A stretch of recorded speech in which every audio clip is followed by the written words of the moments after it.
taoloning Qur'oni Karimdagi 8 va'dasi.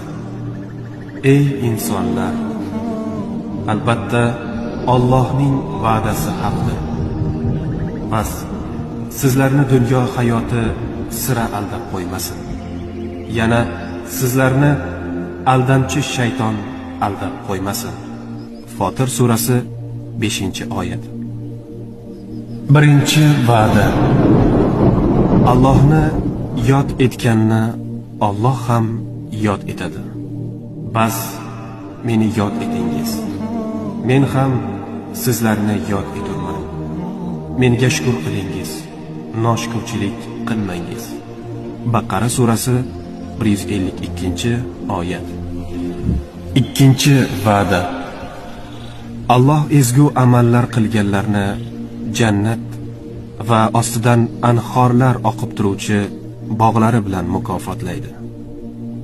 Iymon keltirib, solih amallarni qilganlarga xushxabar beringki, ular uchun jannatda ostlaridan anhorlar suvi oqib turuvchi bog'lar bordir. Baqara surasi 25-oyat.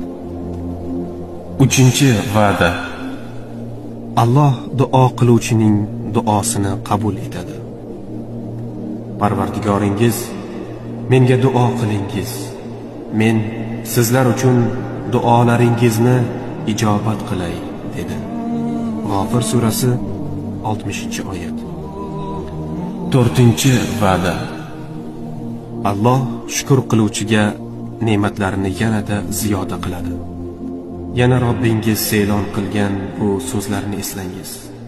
Qasamki, agar bergan ne'matlarimga shukr qilsangiz, albatta ularni yanada ziyoda qilurman.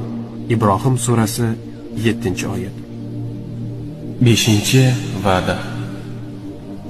Alloh tavba qiluvchi bandasining gunohini kechiradi. Ularning ichida siz bo'la turib, Alloh ularni azoblovchi emas.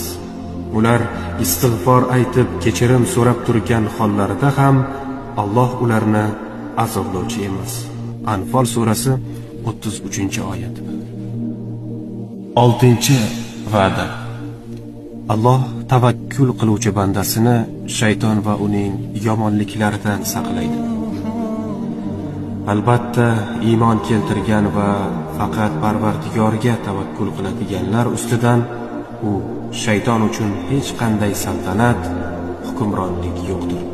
Nahl surasi 99-oyat.